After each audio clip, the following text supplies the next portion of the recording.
Welcome to the Stock Market Daily News Podcast. It's Tuesday, December 10th, 2025.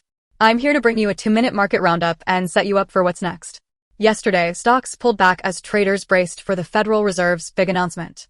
The S&P 500 slipped, the Dow Jones inched lower, and the Nasdaq followed suit, each closing near their session lows. With investors on edge ahead of the Fed, financials and industrials helped steady the market, but caution was the dominant theme. Here's what you need to know this morning. First up, Fed policy jitters drove global trading. European shares stayed flat, hovering in place as Wall Street moved lower. With the Federal Reserve beginning its 2-day policy meeting, traders are betting on a quarter-point rate cut. But the real focus? It's all about Jerome Powell's guidance for 2026, not just the rate move itself. Volatility could spike if his comments hint at a shallower easing path than expected.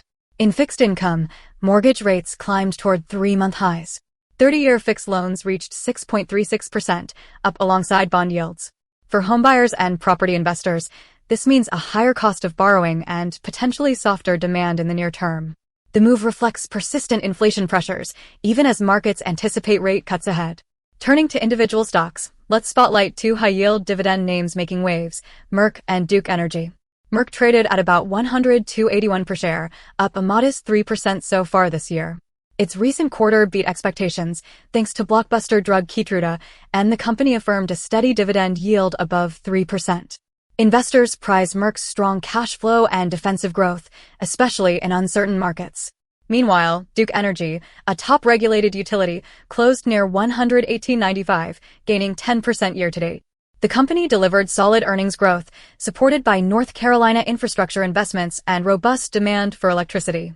With a dividend yield of 3.44% and analyst price targets pointing 15% higher, Duke appeals to those seeking steady income and resilience against market swings. Elsewhere, in crypto, Bitcoin steadied around 90,000 after a volatile weekend, but year-end liquidity is thin. Leveraged positions have cleared, making for a calmer market, but traders say the next big move hinges on the Fed's guidance. Rate changes are fully priced in. Ether also held up, briefly outperforming Bitcoin. Wrapping up, the major indexes finished Monday on a weak note with the S&P 500 and Dow both slipping. Investor focus is squarely on the Federal Reserve, job openings data, and upcoming earnings. Watch for more volatility as markets digest Powell's next move. That's your daily market snapshot. Don't forget to follow and subscribe for more updates every morning.